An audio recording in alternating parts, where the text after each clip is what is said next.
আহ আজকে কত কেস দেখলাম। এইসব রোগী নিয়েই তো মাথা খারাপ হয়ে গেছে। একটু বিশ্রাম দরকার।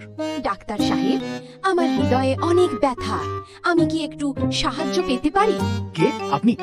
আপনি তো ভূত। কেন এখানে এসেছেন? হ্যাঁ, আমি ভূত, কিন্তু আমার হৃদয়ে অনেক কষ্ট। আমি প্রেমে পড়েছি, কিন্তু আমার প্রেম একদিকে চলে গেছে। আমার হৃদয়ে পাথরের মতো ব্যথা। আরে, এটা তো একটা গুরুতর কেস।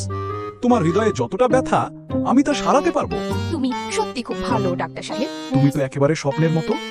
আমি আমি ঠিক জানি না, কিন্তু আমি কি তোমার প্রেমে পড়ছি? ও ডাক্তার সাহেব, আপনি জানেন না, কিন্তু আমি তো অনেক আগেই আপনার প্রেমে পড়েছি। কি? তুমি তুমি আমাকে তোমার প্রেমে ফেলে দিয়েছো? আমি কি ভূতের প্রেমে পড়েছি?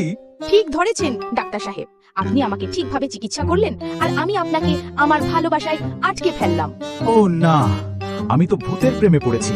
আর এই ভূত আমাকে সারা জীবন ধরে ভোগাবে।